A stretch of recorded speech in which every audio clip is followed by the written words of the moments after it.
When was the last time that you considered Adam naming all living creatures that God created?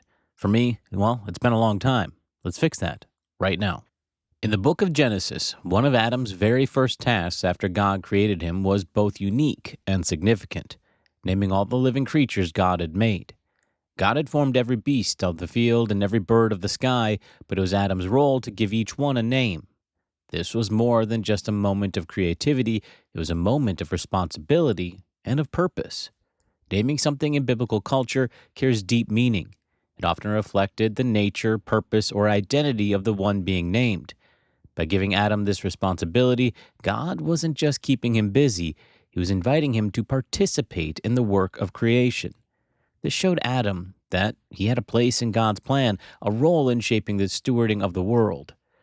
The task also highlighted Adam's authority and stewardship over creation.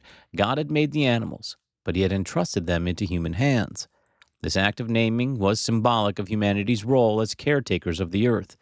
It was God's way of saying, "This is my creation, but I'm letting you share in the responsibility of caring for it."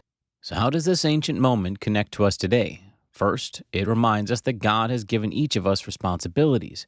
While we may not be naming animals, we are each called to manage the resources, opportunities, and relationships He has placed in our lives. Just as Adam was to care for the creatures, we are to be faithful stewards of what God has entrusted to us, whether that's our work, family, talents, or even our environment. Second, Adam's role reminds us of the importance of creativity and intentionality. Naming each creature wasn't a careless task. It required observation, thought, and a personal touch. In the same way, the responsibilities that we have today should be approached with care and intentionality, reflecting God's character in how we handle them. Third, this story points to partnership with God. Adam didn't create the animals, God did.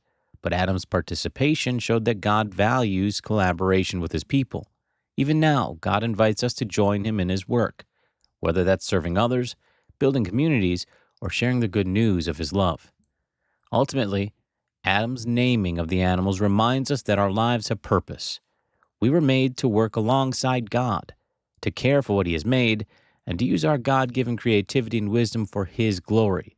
Just as Adam's role had meaning in the beginning, our roles today carry eternal value when they're done in a partnership with the Creator.